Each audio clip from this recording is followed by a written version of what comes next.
Chapter 12. Lycée General Leclerc. Then I went to secondary school and moved into hell, by going to live at that same maternal Uncle David's house, in Yaoundé, the capital of Cameroon. I had won a scholarship into the best and most prestigious grammar school of Yaoundé at the time, Lycée General Leclerc. I suffered 6 years of nagging, verbal and mental abuse, and twice was viciously beaten by my uncle, the man whose protection I needed. From then on my life became unbearable. During the holidays I went back home and told my grandmother what had happened. She just told me to leave her baby son alone. With grandfather dead, she directed all her frustrated love for her husband on her son, who looked very much like his father, and she resented anyone saying that he had done anything wrong. Though she still loved me as much as before, anything said about my uncle fell on deaf ears. From then on I realized that I was finally, truly alone in the world. Through one of my uncle's friends came a very traumatizing experience that I have never forgotten to this day. There was this best friend of my uncle's called Bruno, who visited him virtually every day. What was peculiar with this man was that even though he did not belong to the main southern clan, the Yuando, he had a Yuando name, calling himself a Tangana. The only explanation he could give for this was that he or his father loved that name, but I believed that he had stolen someone's identity. Anyway, one evening, my elder sister Fillette and I, while out for a walk, met this Bruno.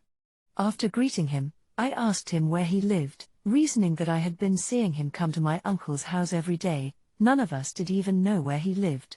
He immediately invited us to go and see his house. Stupidly, we went. When we got there were about 6 or 8 students around a large table at his house, studying. After disappearing for a while, this Bruno came back and called me, and asked me to follow him. Not knowing what he wanted, neither noticing my sister's hostile look, I followed. I was very naive that way, and it never occurred to me that he could have anything in mind. We turned round a corridor and he shoved me through an open door, then came in after me and locked the door. I finally understood what he wanted. I begged him to let me go, but he only threatened to tear all my clothes up and be hard with me. "Scream, and I will strangle you, then I'll also kill your sister," he said. When I said that I would tell my uncle, he laughed and said that he will not believe me. In fact, no one will believe me. How could he carry out such an attack on me with a house full of people? When I thought about it, I saw what he meant. They had all seen me go off with him. And I stopped struggling. Who would understand that I had been just naively trusting and that I had felt safe with him? Who would understand that I had believed that he valued my uncle's friendship enough not to do such a thing? Bruno, my uncle's best friend, subjected me to a horribly sullying and disgusting rape attack. When he finally let me go, I looked at him and said, "I trusted you as my uncle's friend. I curse you. By my God, may you go mad." I came to find my sister and we left. I could not bring myself to tell her what had happened. But I could easily hear her thinking. She knew what had happened, but she thought I had known what he wanted even before we arrived at his house, and that I had consented to what Bruno did to me. We have never ever discussed that event. When we arrived, we found my uncle waiting for us with a huge plastic tube. Then he again submitted me to my second cruel assault of that evening. He did not even ask us where we had been. He did not pose any questions. He silently began raining blows on us. That evening, I received the sort of beating that even my grandmother had never given me. My sister was also given the same treatment. My mind went back to the distant past, and again I saw that cruel teacher caning me, just because I had a genial ability to read. My uncle punished us because he had made a rule that none of us girls should be out of the house after 18:00 hours in the evening. I was so angry that I also cursed my uncle for all the cruelty he had shown towards me. For that beating was even worse than the rape.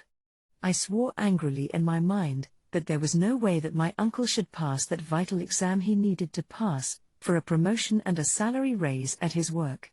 Not until he stopped mistreating me, and not until he stopped his constant verbal abuse and asked for my forgiveness. Not until I had naturally forgotten his attitude towards me. But as I knew that I would never ask him to apologize to me, I left him cursed. I had particularly lit a candle that night for Bruno's punishment. After I had pronounced the words of the punishment, I also said my uncle's punishment there and then, on the same candle. So I knew immediately that both punishments would carry the same power. Unfortunately, rape cases were not tried in Cameroon at that time.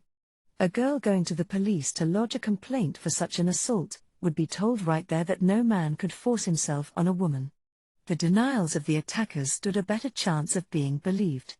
Only children got believed. Sex being so free in Africa, no one would admit that a woman could possibly say no to a man, even when she did not desire him, nor that a man could in that case force himself on the woman. Therefore women were raped regularly, and nothing was ever done to punish the monsters. I once witnessed a very pretty girl being raped in broad daylight in a taxi by a young man. Taxis in Cameroon usually take 4 people, and nobody there can commandeer a taxi on their own, unless they pay a special fee for that service. So when the first client has hailed a taxi, the driver will stop on the way for any other person that hails him and that happens to go toward the same area as the first client. He would simply drop them on the way, if they get off before the first client, each one paying a full fare when being dropped off. On that particular day I had hailed a taxi from my grammar school, going back home to my uncle's, and I was the first client to get in. On the way, another girl, then a young man had hailed the same taxi. We were still about a mile from where I was going when another young man hailed our taxi. The driver picked him up and he sat at the back, right next to the girl. As the driver started the engine again, the new young man took a look at the girl and exclaimed, "Aha! I got you at last. I always knew I'd see you again. You fobbed me off for months, taking my money, and then lying and making excuses when it came to going to my place. Then you disappeared. You cannot dislike the jeweler but love his jewels. If you won't sleep with me, I want my money back now." The trapped and frightened girl said that she did not have any money. So the young man calmly said, "Then I'll take my money's worth now." The driver and the other passenger, who obviously approved, vocally agreed with the young man's words, and when he asked the driver to stop the taxi, he did. Right there and then, the young man grabbed the sobbing girl, laid her across the back seat, tore her knickers off and began savagely raping her, watched and egged on by the taxi driver and the other passenger, who had even got out of the car to give him more space and was holding the door open, keeping watch, a determined expression on his face. I simply got off and decided to walk home. Some 15 minutes later, the car drove past me without the girl. They had obviously pushed her off the taxi after the young man had finished with her. Of course I did not bother raising any alarm. But I did tell my sister about it that night. I am sure that the girl had also gone home and kept quiet. If she had, even her own brothers and parents would have told her she should think twice in future, before thinking of taking money from men she had no intention of sleeping with. I hope that my uncle will now know what had happened to me that day, and how much he hurt me by hitting me after being raped. In 1978, I saw that Bruno again. I was already married, and my unsuspecting uncle brought him to my house, and he, Bruno, was now mad. He looked dirty and confused. As he saw me looking curiously at Bruno, my uncle took me aside and explained that he had been in a mental hospital. I knew that I was the reason why he was mad, and for once I did not feel guilty to have used my powers to punish someone. Served him right. My uncle will now understand why he never passed those exams until I remembered that curse 4 years ago, and forgave him. But I did not properly forgive him anyway. Now he is retired, and he never got that promotion. As well as beating me up that evening of the rape, my uncle said the most horrible things he could think of to me and my sister, but mostly to me, as I had dared to defend myself. He told me that I did not belong in his family, and it was out of pity that he and my grandparents had taken care of me. He said that I could have been given away in marriage to an old bushman trapper, because I was nothing but, in his own words, an unclaimed object, a waif, a stray, a flotsam and a jetsam. Those words had hurt and upset me so much that I sometimes even wondered whether the woman who was supposed to be my mother was really that. After all, she was supposed to be my uncle's elder sister. With all that was said about my biological father, and the father to whom I belonged, the one with whom a marriage had been arranged with my mother, I no longer knew what to think. And now, after going through that, I felt even lonelier than ever. So where did that leave me? My dear grandfather was now dead. And I lived with a family to which I was, in my opinion, and judging by my uncle's attitude, nothing but a burden. There was no paternal side family to which I was close, to whom I could sometimes go. By the time I left my uncle's house, I no longer knew how to smile, and I had a constant and sad frown on my face. I later concluded that my uncle had simply been angry at having to feed me and my sister, since, according to tradition, he could not turn us away without appearing wicked to all. Now that I was older, I hated going to my mother's, because I felt I did not belong in her life. Their very rich lifestyle inconvenienced me. I had lived a very simple life with my grandmother, while my mother's husband was a millionaire and they lived in a large mansion. However, I grew up calling her husband Papa. Of course, all my brothers and sisters called him Papa, and I simply followed suit. My mother, I must say, is a very nice woman, but she just never said anything important to me that I can remember. To tell the truth, I would say that she was rather awed by me, because she used to discuss me with my grandfather. Sometimes, I would catch her looking at me, with a wondering expression in her eyes. And when I asked her why she was staring, she would answer, "Oh, nothing at all." But in her eyes, I saw what seemed rather like pride. I did very well at school, arguing that only knowledge and academic achievements would help me change my life, and make it better. I wanted to have a career and a family where there would be nothing but smiles, laughter, joy and happiness. I wanted to have children on whom I could lavish all the love that I kept repressed in my heart. I worked well in most subjects except in mathematics, and I had the highest marks in languages, in essays, and in all creative writing work, in every class I was each year. But matters were considerably complicated for me after that sexual attack. I tried hard to concentrate, but found it very difficult. I could not wait to get out of classes to be alone with my thoughts. I became so very taciturn that everybody at grammar school began to victimize and bully me with silly jokes and pranks, to which I never responded. I mumbled angrily without responding properly to the attacks. I also became overweight without eating much, and I was always tearful and regularly fainted for no reason. I took to going to a Roman Catholic chapel that was not far from my uncle's house, the door of which was always open. There, I went to meditate and pray when the chapel was empty. I never failed to come out of there appeased by the silence and the coolness of the huge edifice. There, sometimes I was joined in spirit by the one whom I now called my guardian from above. He was that warm presence that I had felt the night when I was upset and cried over Rabbi Yeshua's crucifixion. Sometimes it came when I was alone in the bedroom that I shared with my elder sister and another girl. Then, after my usual prayer, I would talk to him as if I could see him, telling him my problems and sending little message to God, and asking for help. But I believed he was the Spirit of God, that tiny portion of him that is in me. I never really paused to wonder whether those messages reached God. Somehow I knew they did. Because I always got the help and answers I needed. To other people, I had slowly begun, without realizing it, talking about problems, secrets and matters that I was not supposed to know about. Sometimes I knew that my mother wondered about me when she secretly stared at me. She was not stupid. Other times she got upset and angry at my habit of making predictions without thinking, like that time when I told a young pregnant woman that she expected twins and would die with one of them on the delivery table. My mother's husband Samuel, my stepfather, had a Muslim employee by the name of Buba. He had gone to his own people and got himself a beautiful wife named Adija. Adija was a very friendly girl and she became particularly attached to my mother, instead of my stepfather's other 3 wives. She visited my mother every single day, chatting about her own family back home in the north of Cameroon, especially about her father, and her brothers and sister.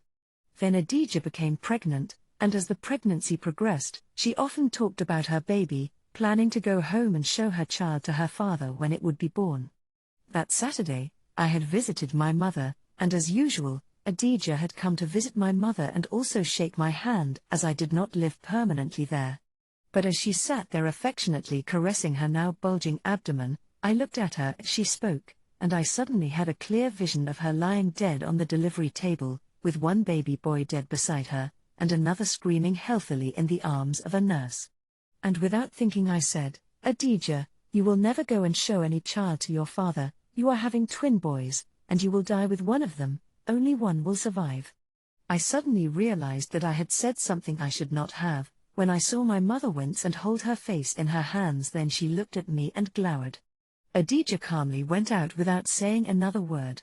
She had neglected going for regular checkups as she felt healthy and strong all the time, and she did not know that she had been expecting twins. She died 3 weeks later while giving birth to her twins. The first one was safely delivered while the other one died about 5 minutes after it was delivered. Adija had just the chance to take one look at the second child and expired right there on the delivery table, like I had predicted. My mother from then on kept a close watch on me, listening intently to things I said when seemingly deep in thought. She stared when I suddenly told someone about something that would happen in the future. When I began telling everyone that, in the future, I should marry a white man. I knew these things, thanks to my grandfather's teachings that I applied. Thanks to my prayers, and the Bible in which I found much wisdom, I learnt to chase bad memories out of my mind and fill it with thoughts of joy. I also learnt to forgive those who offended me. I forgave Bruno the man who raped me, but did nothing about the curse. I let it stay, for it had to be that way, until the man remembered what he did to me and felt guilt for it, and vowed in his heart not to do such a thing again. But I also finally learnt to keep my anger in control and not to utter curses all the time. It was about the same time that I asked the Lord God to give me something to do. Something useful for Him, that also I hoped, will be counted to me for righteousness and earn me the forgiveness of my sins and later on, eternal life as we knew it in the Essene faith. For a long while I prayed, willing to serve God and asking Him to use me. I longed to meet and see those famous Elianin whom my grandfather had told me about. So I communicated with them as my grandfather had taught me. I also took interest in men. After having been accused of having boyfriends so many times, now I no longer cared. What I had, which was most precious, had been taken away from me, and that was the right to decide what was to be done with and to my body, and who was going to do it, and the right to say no and to hold my head up high. Now I had nothing left. During the school holidays I always went back to the village to be with my grandmother. There, I was happy and could relax for a while, before going back to the hell of my uncles and his wife's nagging and vicious tongues. While I was on holidays, I continued to go to the farms with my grandmother, as I had always done. I hated going to the farms early in the morning. Even though Africa is hot, mornings can be bitterly cold. The general trails used by all, and which led to our farms, were sometimes never weeded, and the weeds grew long, up to waist length. Early dew rained each morning and rendered the weeds wet, and as soon as we set on the trail, our dresses were totally wet within minutes and were clinging to our legs. The weeds were horribly itchy on contact with the skin, and as it turned out that I was allergic to those weeds, I ended up with huge blisters on my legs. Unfortunately, as with everything that happened to my body, the blisters soon became ulcerated, leaving me with scars that I still have today. To make matters worse, we had to cross a muddy swamp to go where some of our farms were. Icy cold water ran on the surface that chilled one's feet to the bones. One needed a strong stick to walk with, if one did not want to fall in the sticky mud. I must have fallen dozens of times in that swamp. I cannot remember how many times I had found myself sitting in the cold mud, a heavy basket of victuals on my back with no one to give me a hand to help me get back up on my feet, and one could sit like that for hours waiting for somebody to come along. Luckily it was just the one trail, so eventually, somebody always came. It was during the Easter holidays of 1972 that I finally admitted to something rather peculiar, my hatred of snakes. There was something to it that went further than simple hatred of dangerous reptiles. I know that the deep hatred that I felt towards snakes was personal. I do not know where this feeling came from, but it has been with me for as long as I can remember. Even when I was only 3 years old, I already felt that way. I remember when I opened an encyclopedia dictionary and saw the picture of a snake, a cobra. Then after I read it, I was so upset that I burst into tears. My aunt asked me why I was so upset, and I pointed at the image of the snake. She could not understand why I should cry just by seeing an image. Well, these Easter holidays, I was coming from my favorite cocoa plantation behind old Michelle Ovander's house, when I saw this very slim snake. It was passing along the trail and I immediately thought about killing it, so I stopped, and as I did so, the snake stopped too. And we stood, staring hatefully at each other. This went on for a whole 10 minutes. But at first I quite did not know why I hesitated. I looked at the snake and I tuned into the reptile's mind, and I saw evil, wickedness, and murder. I understood that it hated me back and it would try to kill me too. I knew that it just waited for me to move toward it so that it may also attack me. I was armed with a large cutlass and reasoned that I had all the chances of killing it, as it was such a very slim snake. Then when I finally decided to make my move, I heard this silent telepathic whisper in my ear, "No, do not try, it will kill you." I started, frightened, and looked at the snake again.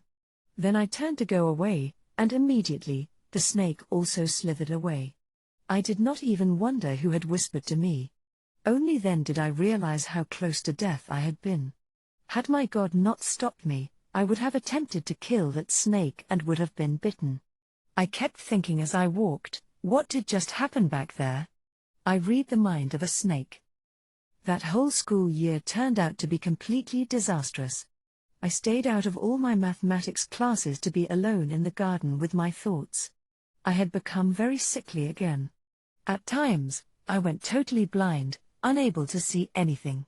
The blindness could last anything from an hour to a whole day, and just as it had gone, my eyesight would come back. Then certain sounds made by my own voice gave me terrible earaches, at particular times of the night. Then I began to lose my voice regularly. Sometimes when I opened my mouth to speak, no sound came out of it. I could not think of any logical explanation to all that. All I could come up with was that it was shock from what had happened to me, what Bruno did. The only common thing that I noticed was that on the mornings of the days these things happened I found blood stains on my clothes, but no wounds were to be found on my body, and as it happens, I was never menstruating at the times when I found those stains. Also in my sleep the night before the days when I found those stains, I spoke a language that did not sound human. I even regularly wrote whole sentences of that language when I woke up. I still do so now, occasionally. Also during those dreams, I met the same personages who also spoke that same language, who gave me teachings of a scientific nature. The only pleasant moments I had were when I was with the grammar school's music teacher, Mr. Daniel Zan. I would go to him and we would listen to music together. He would also get me to play piano. Mr. Zan was the best person that ever came into my life at that time, and we remained friends right till I left the school and even after I had married and came to England. He was my friend, my tutor and my guardian angel. It is needless to say that I failed to pass my end-of-terms exams that year, and had to retake the class the following year. Luckily, I worked better and this time, I passed. But for me, the whole world had fallen apart. Suddenly my innocence had gone, I no longer naively trusted everybody I met. I became so quiet that I could live in the same house with somebody for weeks, without saying anything, if I was not spoken to. I wished I could confide in my grandmother, but when I went to see her, I could not do it. I began to hate being asked about my life and my father, as I wished I had one then. Of course I knew where my natural father lived, in fact he used to invite me to visit him. Also I was very friendly with my half-brother and sister, Fidel and Germaine, the two children he had fathered with the woman he had eventually married. But it was just too late to change things, and I did not want to get involved with them at that stage. There were so many things about me that I could no longer explain. So when asked if my mother's husband was my father, I said yes. No one on earth could truly claim that they were my rightful parents according to our tradition, even though at the time of my conception, my mother had only one boyfriend, and that one had not been a father to me, not when I had needed him most. My legal father, the one who had briefly married my mother shortly after I was born, never claimed me, because he knew that he morally had no right over me. My mother's current husband was not my father either, and my mother could no longer come and impose her will on me. It was too late. For it was my grandparents and later my aunt too, who had raised me, as I have already said. My grandfather had contributed to my upbringing, mostly of the spiritual kind, but he had died in 1969. My grandmother was just there. She cared for and spoilt me, but I was no longer a child. Suddenly I realized that I was truly alone in the world. No one had a claim on me. Now I saw myself on earth only the Essene way. I, the second of 10 children, truly had no relatives I could relate to. Is it possible to be surrounded by a large number of blood relatives, yet feel completely alone in the world? That is exactly how I felt. During the summer holidays of 1973, I went back to my grandmother's as usual. Immediately, I began this romance with a boy whom I had known for a long time, called Leonard. The whole thing lasted the 2.5 months of the holidays. Needless to say that when I went back to Yaoundé and my grammar school I was pregnant. I had thought things might get better that year, but as I had to live with my uncle, that was impossible. It soon became obvious that this too would be a very difficult academic year. The teasing, the nagging and the hurtful and despising statements began again right from the start. He did this because he knew that when I told my grandmother, she never believed me. Even when I told her that he had savagely beaten me with a plastic tube, she had not believed me. I was very happy to be pregnant. At last there will be someone to whom I could really feel related, for they would be flesh of my flesh. My blood should run in their veins. But it never occurred to me how I would take care of the child. I told my uncle that I was pregnant, and for once he was speechless. As I left, that December in 1973, I went home very early for the Christmas holidays. After my exams on the 11th, I left for the village. That is what my life had been, until that day of December 13, 1973, when in my grandmother's farm, I looked up, and saw the shining silver-colored vessel of Elianin. Early 1974 during the Easter holidays, as I believe I have already said, my uncle made such a fuss about me being pregnant that he organized a meeting at Leonard's family home without first consulting me, threatening to have him arrested and imprisoned. I did not want anyone prosecuted for anything, neither did I want any trouble. I just wished to be left alone, but even that seemed impossible. Well, it was my first week at the Lycée Leclerc after the Easter holidays. I was called to the superintendent's office during an English lesson, the first of that morning. The superintendent told me that he knew that I was pregnant, then he accused me of shouting at a teacher. This was false and I denied it. I was not that kind of a student. When he began proposing to punish me, I finally snapped. I stormed out of his office, went back to the classroom, collected my books and left. I suspected my uncle to have telephoned the school to reveal that I was pregnant. I would not have put it past him to do such a thing. I went upstairs to say goodbye to Daniel Zan, the music professor, and walked out of the grammar school. Then I went home, to be nagged every day by my uncle and his wife, who had given birth to a new baby daughter, their 4th child the year before. As soon as she understood that I would be staying at home for the rest of the school year, she decided to take a typing course, so I had to look after my little cousin and had to permanently babysit for her too. Of course no one asked me. It was an obligation, since I lived with them. I no longer had time to study and I was supposed to be preparing my brevet, BPC, exams. My first child was a girl, like Elianin had predicted. I gave birth to my lovely daughter Diane Caroline in May 1974. The birth of my baby was the most important moment of my life. For the first time I had felt truly happy since my grandfather died. She was very pretty and fair-skinned. So much that everybody, including Leonard her father, claimed that she had been fathered by a white man. I loved her dearly as I still do now. For the very first time I looked at someone to whom I felt totally related. 3 weeks after my daughter's birth, I passed all my exams at the first attempt. I nearly lost her during her first 8 months when she suffered from what we call rougeole, a very lethal form of measles. My beloved Aunt Naomi had come especially to help me look after her that school year while I studied, and she was there to support me when the baby fell ill. I prayed to my God, begging him to save her life, and to grant to me that she never fell ill again. My God heard my prayer and granted my request. Diane Caroline survived, and that was the last time she had ever been seriously ill, apart from the odd cold, till she left home. There was a girl who had entered the grammar school with me at the same time. Her name was Suzanne Maga. We were friends and I liked her quite a lot. As well as having been classmates for 3 years, we also acted together in a newly formed theatre group called Les Étoiles de la Capitale. Suzanne invited me to the 30th birthday party of her English boyfriend. I went, and among the people there was a heavy-built Englishman who later would become my first husband. At the end of the school year 1974 to 1975, I finally vowed to leave my uncle's house and find somewhere else to live while I continued with my studies. And I did leave too. Anything was better than all that nagging, and I had had enough of groveling for scraps of food from a heartless uncle who could have had a different attitude towards me.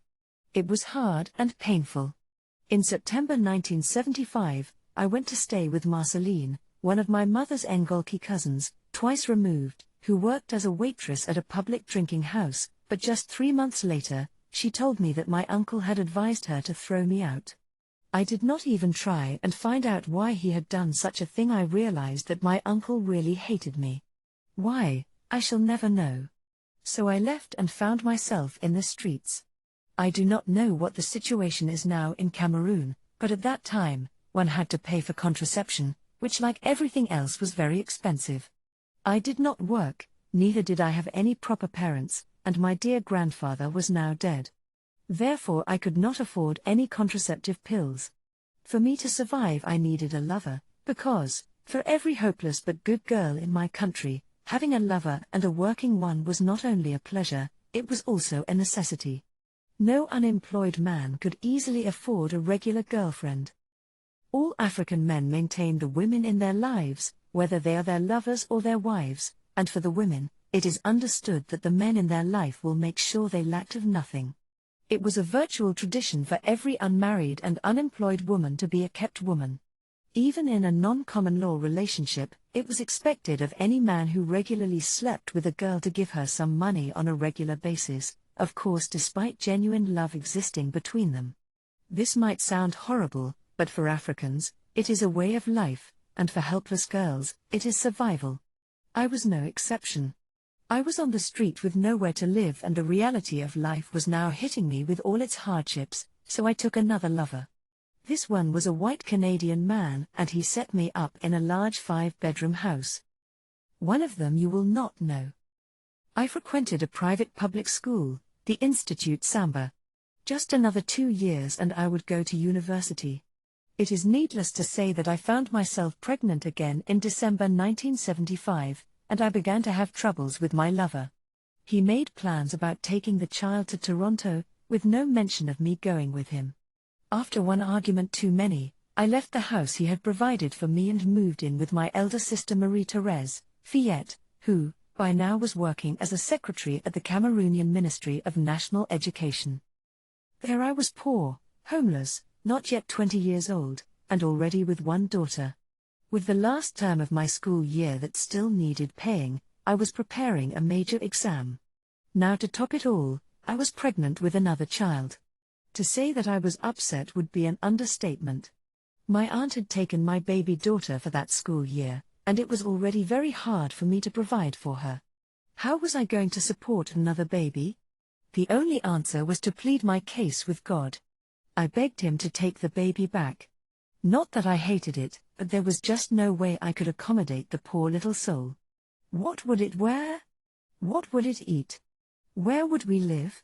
I promised that I would have the baby, if that were God's will, but he knew that I could not afford to have another one, as the time was just not right. And in a night-long pleading, I begged that the child be taken back for a while, and then be sent back to me later, when I could look after it properly. Then after that prayer, I had recourse to the mysteries. In February, when I was 3 months pregnant, the soul went back. I lost the baby without any harm coming to me. What my grandfather first, then Elianin had predicted had now come true, one of them you shall not know. I now understood what they had meant. I had conceived another child that I would never know, because it shall never be born. While I was suffering with contraction pains, a man from our village, also a distant relation, dropped in and found me moaning in travail. He went and told my uncle and his family that he had found me losing a baby on my own, and that I needed help. I had not gone to the hospital because I could not afford the fees. As soon as my uncle heard this news from the man, he jumped on his motorbike. Without even coming to see if I was still alive, he went straight to tell my mother and her millionaire husband, who also lived in the same city, that I had just murdered a baby that I were expecting. That was how abortions were considered. The anger and upset of this accusation made me fail the exams of probation to baccalaureate diploma, which I had spent a whole painful year preparing for. How could I explain to anyone that I had used Kabbalah to solve what was then a problem to me? Who would understand anyway? Soon after that incident, I was invited to a party by the large English man I had met the month before. He and I were married 2 years later in 1978 in Yaoundé. By then I had passed my exams. My own childhood prediction had now come true. I had married a white man, but though he knew that I fervently believed in God, my husband categorically refused to have our marriage blessed in a church. Nonetheless, my spiritual life was not neglected. I composed songs that I taught and sang at our local Pentecostal church in the city. Problems began for me as soon as my husband realized that going to church was not as formal a thing as it had been with everyone else he knew. Not only was he an atheist, he truly hated God, and he hated me even reading the Bible. With hindsight, I should have guessed when he had refused a religious wedding. One evening as I came from a church meeting, my husband went mad. He screamed that he hated God, and that he was the son of the devil.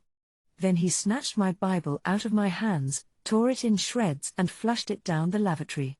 I was heartbroken at this, and I realized that this was not going to be a happy marriage, nor would it last. My husband would sit, listening to me while I rehearsed my songs, then he would become like a man possessed. He would interrupt me and begin to sing, using the same melody, but with words like, "God said W. Kerr," laughing sardonically when I got upset and asked him to stop. Nonetheless, I tried to withstand all of that. Finally, after making all kinds of threats, he told me that he knew of a woman in his home city, who had been interned in a mental hospital after she had gone religiously insane. Then he promised to do that to me if I continued going to church. It turned out later that his own mother, my mother-in-law, had been the woman in question. She had suffered from a mental illness, which had caused her to walk in the streets shouting loudly and praising God. As a result, she had been put in a mental hospital.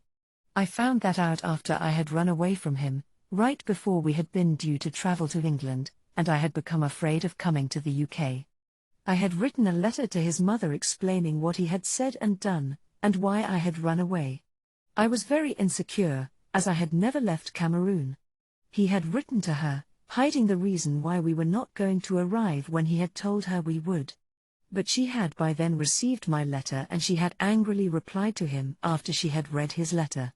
In that letter, she was telling him that she had been interned because she had been mad when it happened. I found that letter in one of his pockets after I came back and read it. I had run away and gone to neighboring Nigeria, hoping that he would just leave for England and forget about me.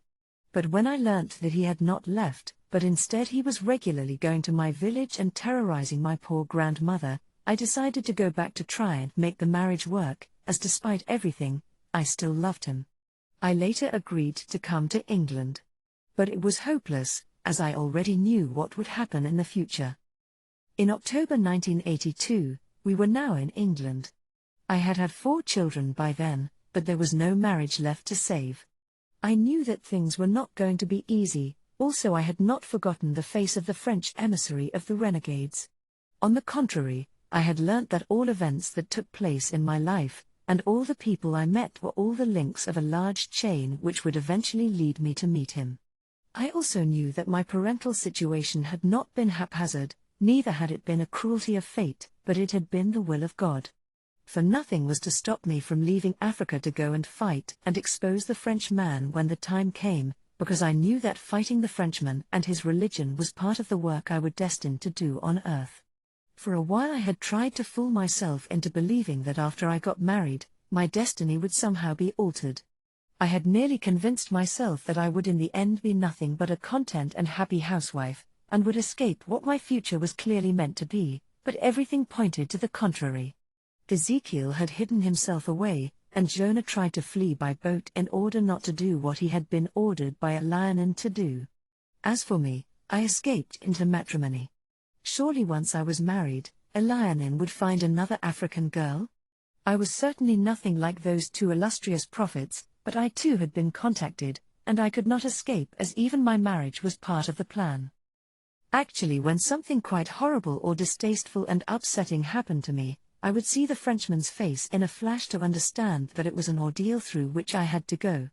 Meanwhile, I had to continue to pray that I might be allowed to fight, and that the task might not be taken away from me. This was proven when only 2 months after my marriage, I knew that I should be divorced before the year 1986. I had suspected that, when my husband had refused for us to have our marriage blessed in church. But after I saw bits of my Bible disappear down the toilet, this was certain. There was absolutely no question of me choosing between my God and a husband.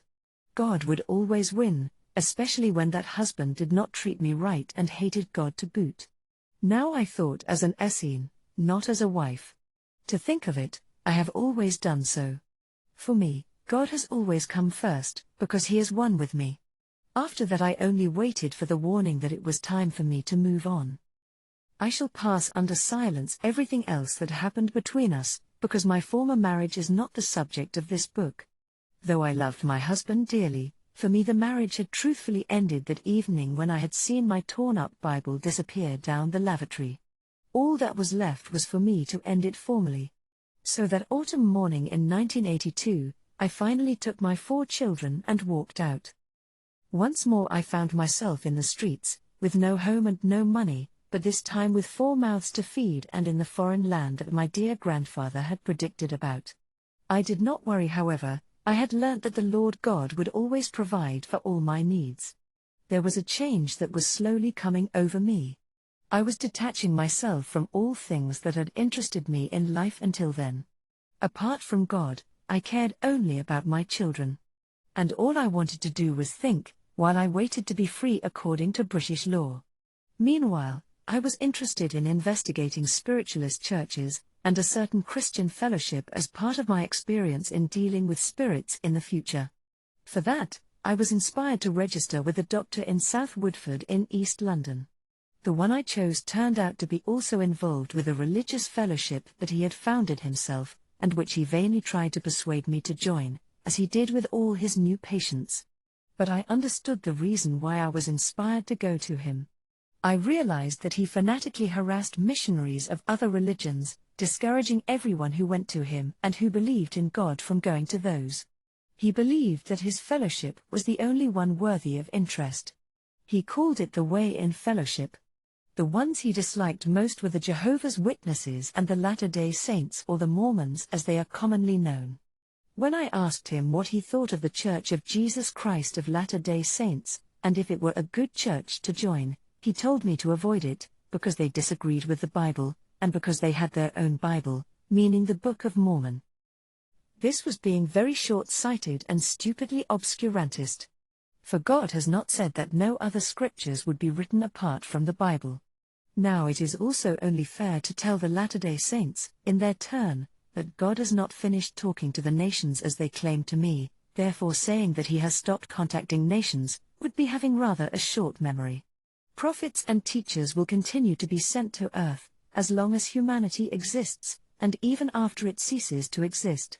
The sooner we realize this, the better we shall do God's work. All that God wants is that we turn back to Him and recognize Him as our Creator, to believe in Him, and be faithful to Him.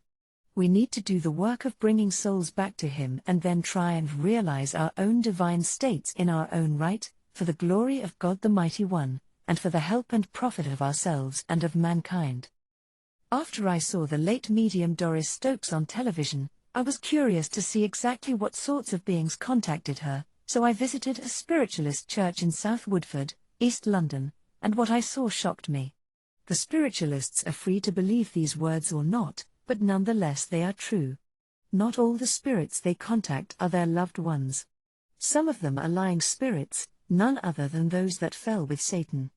I remember when I once saw a medium called Doris Collins at that South Woodford spiritualist church. She addressed a woman, telling her that her mother had come and wanted to talk to her. She said this, but what I saw was a short bearded man a little bit taller than Doris, standing behind her and whispering instructions in her ear, touching parts of her body and bringing smells to her nose. Later, she spoke to another person, and it was the same spirit that again spoke to her, while she was telling a tearful mother that her dead little boy had come to communicate with her.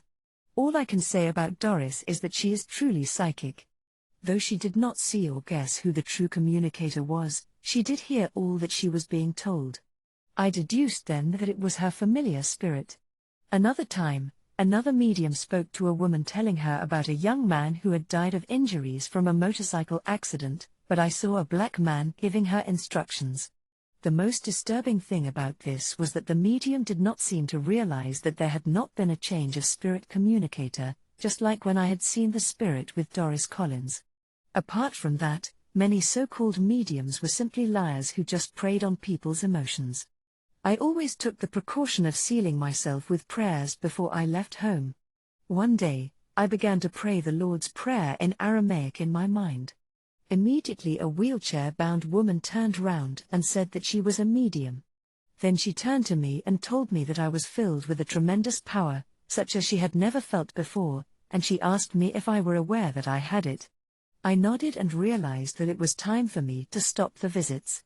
I never went back after that. Now there are many Christian spiritualist churches, and the scriptures warn people from contacting spirits. Those who wish to follow God are warned not to consort with people with familiar spirits. That is, mediums, witches and magicians who have no knowledge of the mysteries, such are those that should be avoided, because those people can be used by lying spirits. There are holy spirits as well as unclean spirits, therefore it is absolutely important to know where a spirit comes from, before trying to listen to it. Spiritualist churches are ideal places for unclean spirits to congregate, because most of the people who attend the services are not prepared, and do not know how to discern spirits. People will argue that they tell true and nice things, but that is just it. The devil knows everything, including the scriptures and people's lives, and anything he can do to make people do things to disobey God, he will do it. He never warns people that he is lying to them, because if he did, no one would listen to him anymore. Spirits that have died and not reincarnated, live in total silence according to human terms, being taught again about God's redemption. Those that are not reincarnated do not come back on earth unless they are sent. In that case, when they do, they come in glory and will only deliver messages pertaining to God's work. Those that don't come back to teach, come back to learn, and would only seek the one true God, wherever they happen to be born. This is part of the laws of the eternity trip and reincarnation. Now I know that people will argue that I knew this, but I still went to sit at mediumistic meetings. The answer is, I had to write this passage, so I needed to go and see for myself. I could not write about anything I did not know. I have been seeing spirits since I was small. I know when I see a spirit, because other people never seem to be aware of their presence. Sometimes people sit on the spirits without realizing, especially on trains and buses. So, I was the best person to go and see what was truly going on. My warning to all spiritualists is that they are wrong not to put God the Mighty One first. They are wrong to turn to fallen angels for help, for those spirits are already in an irremediable state of condemnation. There can be no salvation or eternal life for them, unless they believe in and rely on God and His power of redemption. Instead of trying to find out whether their loved ones are alive or dead, they must fight for their own salvation first, in order to be with their loved ones, if these are saved too, for at this time it is God only, who knows whether these shall live and reincarnate or not. Some of those dead people are still fighting for their own cases. But spiritualists must know that not one soul is lost before the last judgment. Every human being that has ever existed shall be accounted for, whether they are destined for eternal glory or eternal nothingness. So every man must fight now so that after they have seen their loved ones, they may not be separated again, forever, because there is life after death. Then again living with their loved ones in future will not be a matter of their choosing. Then in 1985, disaster struck again in the guise of another carnal attack on me by someone I trusted. I suppose that if I were less naive and finally saw the world as the evil, wicked place it is, and if I were less trusting and began to see the evil that is in the human nature, I would have been spared that additional suffering. Unfortunately, the person that attacked me perpetrated his crime just days after the Broadwater Farmer State riots, during which a policeman was killed. He was a man with whom I had just started going out. If he had waited a bit longer, he would not have had to force himself on me. We had been going out for 3 months. After just a week of meeting me, he had been asking to come and stay the night at my house every time we went out, which was at least twice a week. I was rather fond of him, but I still felt nervous at the idea of going to bed with him. 3 months after we started going out, he took me out to a Malaysian restaurant in North London. As we arrived, he ordered a bottle of wine while we went through the menu. I was bursting for the ladies' room, so I went. When I came out, my glass was already poured and he had started on his glass. Then we ordered our food. During the meal, I took only 1 glass of the wine as usual. After the meal I felt unwell and asked him to take me home. I felt more inebriated than I had ever been and I could hardly walk. We got in his car, but he drove to Muswell Hill, another part of London where I had never been before. He claimed he was going to check something at his house, where up till now I had not been, and as I had always been the choicest naive woman ever, I trustfully said nothing. He was my boyfriend. I trusted that he would behave himself as I had already told him to wait. He took me through his house, showing me around, ending in his bedroom, where I glanced around and nervously got out. He followed me to the living room, and there he jumped on me, and it was obvious that he wanted to get intimate. When I protested that I did not feel well, neither had I come expecting to engage into that kind of activity, he pushed me on the carpet and began tearing at my clothes. Though I have always considered myself a very strong woman, I could not push him off. I could barely move my hand, and felt totally weakened and paralyzed. I was lucid, but unable to use my arms, and was totally devoid of energy. My attacker was white, I was black, and I became one of those ethnic minority people who paid the price of what those black rioters did. The police inspector to whom my case went was very hostile and uncooperative. He seemed to be angry with me, that I had dared to report the man. The man was routinely taken in for questioning, and then he was released the same day. The person that I telephoned at a national counseling center, whose number that police officer had given me, coldly told me that they did not have any advisors in my part of London, therefore there was nothing she could do for me. It seemed that he had already told that woman all about my case before I even telephoned her. I was very angry at myself and at God. I was angry for even having any confidence in human beings again, after all that happened to me in my childhood. Such was my anger that I stopped reasoning like a God-fearing person.